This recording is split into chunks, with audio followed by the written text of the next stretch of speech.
Hey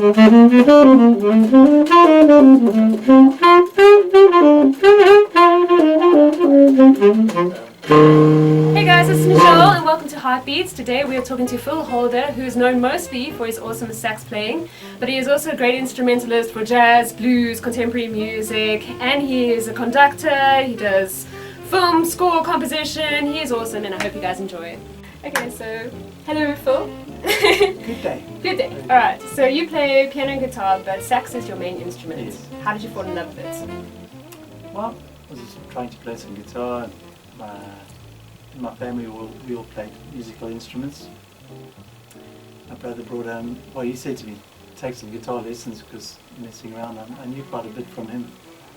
So I went off to guitar lessons. I wasn't really enjoying it too much because I knew quite a bit. And so when he brought the saxophone home, I saw the shining, gleaming thing. It didn't look like that, that's older. Yeah. And I tried it out and I loved it. And I used to sneak it out every second day or so. Yeah. After a month, he comes home and you touch his instruments, you die. Oh, right. So there he was, I could feel him staring right through my head. I was playing this one. Oh, no! Just and I turned around, sorry. Oh, man. He says, give me the guitar. So I gave him the guitar. He says, you're a sax player, goodbye. Oh, wow. Take some lessons on that. Man. Yeah, so I did, and been playing it ever since. It's fun. Yeah. How old were you then? 3, no. Yeah. At a late start, I was about 18 or... Oh, yeah, okay, cool, yeah. man. I was like, I didn't really, I started out on other instruments. Yeah. Just messing around with piano and guitar, and then, so this became part of what I do. Wow. You are regarded as one of the best saxophonists in SA. What did it take to get to this point? You. You said come to the studio. Yeah, true, okay. I would regard myself as the best. There's many One other of, great yeah. sax players around here. And yeah, I just get into life, do what I do, and I play music and enjoy it. And people book me as a session musician. I read, I play on people's albums, and I get around. People enjoy it. Seem to be enjoying what I do, so I keep on going. And financially it's rewarding. I'm very blessed and thankful and lucky to be working as a musician in this country. Yeah, very cool. So, yeah. Works out. word of mouth, people get around. Yeah. You have a great stage presence. When did you start performing and how did you create your own groove? I wouldn't say great stage presence in the studio. Okay, well yeah, that's not a stage presence though. But on stage I come alive, there's people there, you interact with the crowd, you get the feel from people.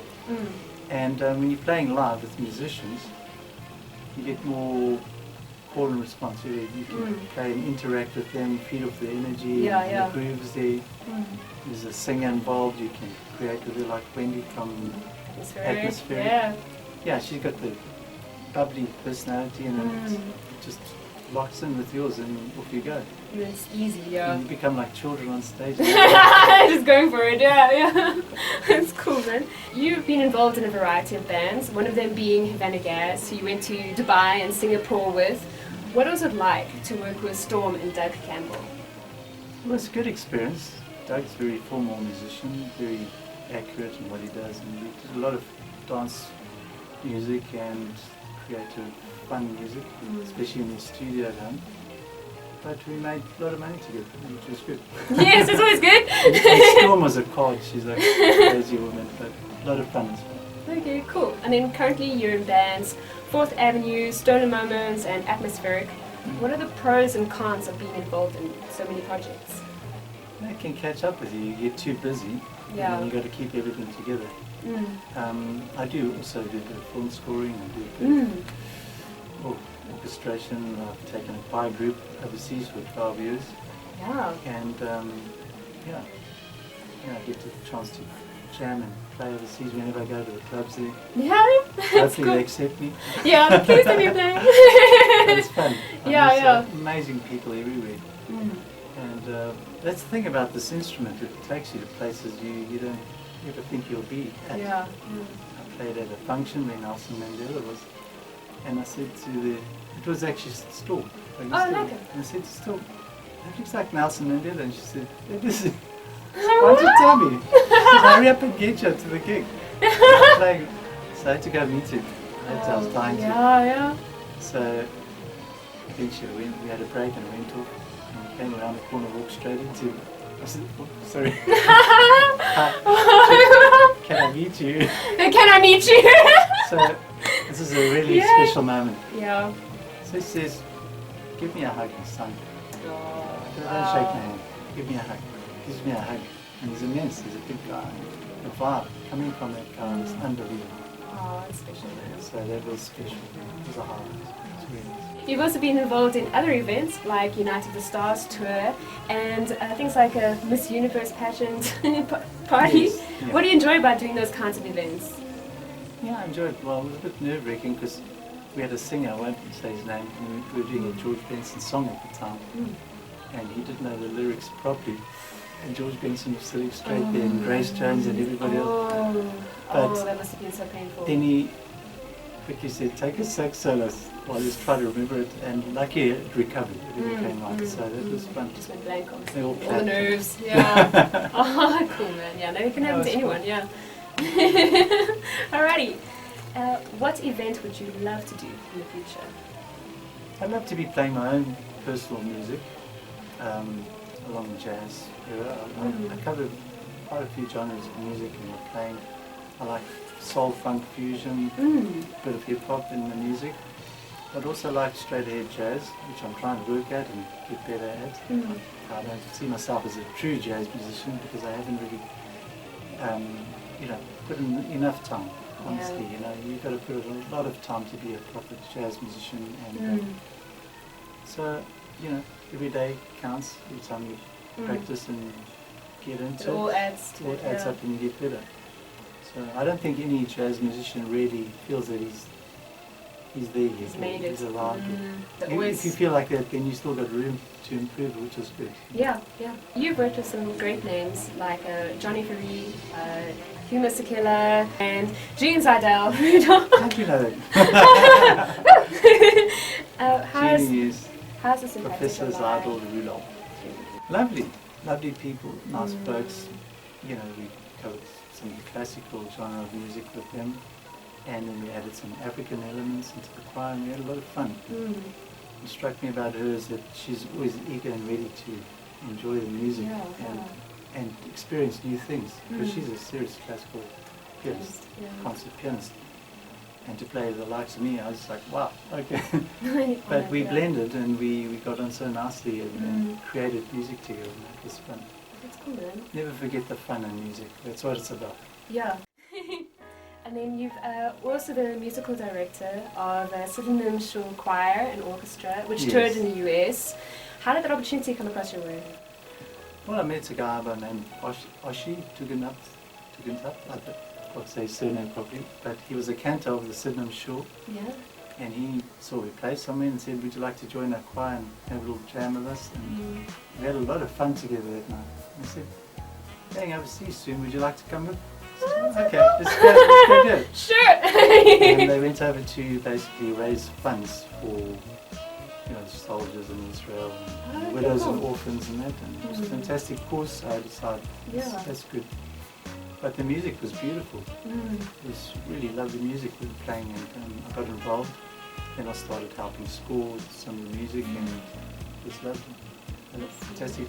And I got a chance to be in America, for 12 years traveling. I met a lot of musicians and wonderful people. Buddy Guy, the jam with him. Yeah, tell me about that.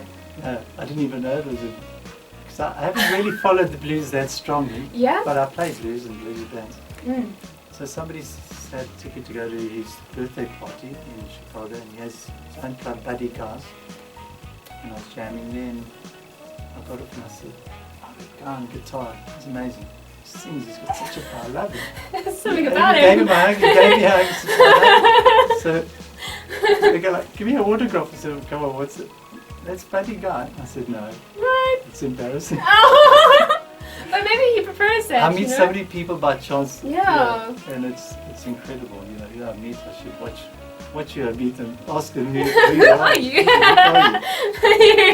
Do you know who I am? Yeah. And then you have a music degree in composition, conducting, film scoring. Yeah. How has this helped you with your career? Well, it's got me into doing something called choir, film here and there, some jingles. We're in the studio with Jonathan Birin, and it's fantastic. Yeah. This is Jonathan. Hello. I'm Jonathan. You played on albums for artists like Randy Crawford, Storm, Vusi Mahlasela. How do you make sure that the music comes out exactly as the artist wants it? You know, you get to the studio and, well, Vusi Mahlasela, you get there and you hear African music, so you get to know it, you feel it, you know yourself. I walk into the studio and then he says, got a few lines for you to play. So I get in there and I'm playing the lines as I hear them. And he says, Phil, they don't sound like African, man. You got to play it like this. I said, are you sure? I was a bit embarrassed because, you know, I got a good ear for music. So he says, do it like this. There's a specific feel and the energy and everything going with it slightly off. And I learned it from him.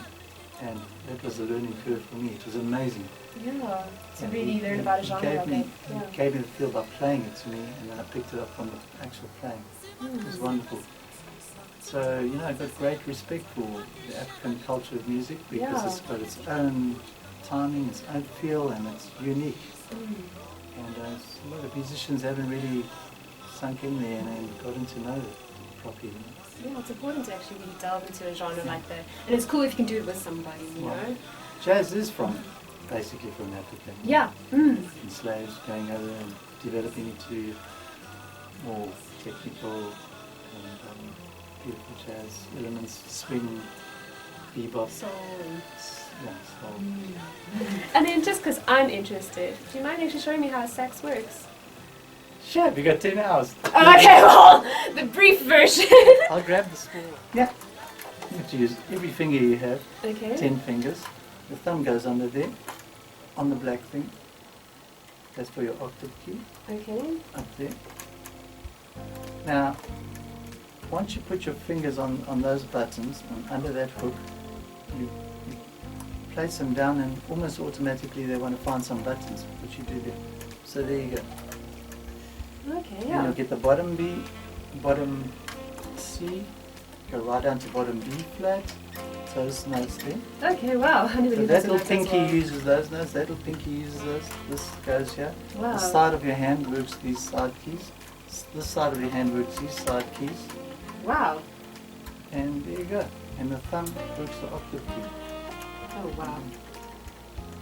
See? So it's quite intimidating when you start. Yeah, Because you want to scream, nah, I want to play that instrument. So once you get a good teacher, you get started, then you're right. They'll help you with the technical side of it.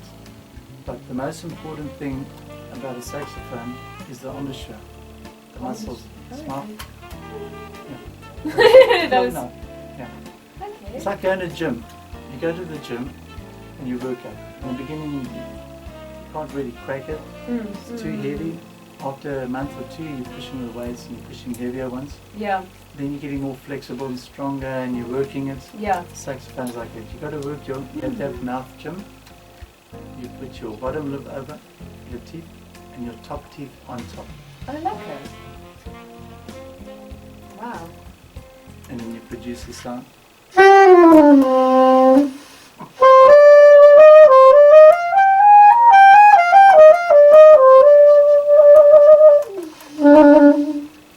And you can't squeeze too hard, you can't squeeze too soft. You got to feel. It's basically a feel instrument. And people say, "Oh man, you really feel that thing." It's because if you look at a piano, it's right in front of you. Guitar's right here. You can see what you're doing. But a saxophone, look at that. You can't see what you're doing unless you look over there. So I encourage people to practice in the mirrors so they can figure out their notes to begin with. Yeah, yeah. But definitely is a feel instrument. You've got to feel the notes. Yeah. When you Be say intuitive about it. yeah. If you say to me, F, I'm really feeling this finger, There's an F in his finger. Yeah. Or G or A. Yeah. So every finger is a character, every finger is a note. And you definitely have to feel it out because you can't see the instrument. So once you develop the embouchure, you develop the sound, it helps your breathing. People think that you have to blow hard to get the notes out. It's actually the embouchure controls the amount of airflow through the mouthpiece. And you have the regia, which is like your vocal cords. Yes, You hum, that vibration is this. Okay, cool, yeah. And that produces the sound, and the notes are played here. They change the note values. Is it the same system for the other saxes? Soprano, alto and tenor is exactly the same. Okay. Only difference is the tenor, it would be too long, it would be on the floor, so they had to bend it up. So Okay, it's change just bent up, and the alto as well. Okay, cool, yeah. You also get a baritone sax, which is huge and it's rolled up in the top here. Oh, yeah. Then you get the bass sax, which is even bigger. Super sweet. You have to get bigger to get the deeper sound, yeah. Oh, word. Yeah, how deep is your love? Beautiful.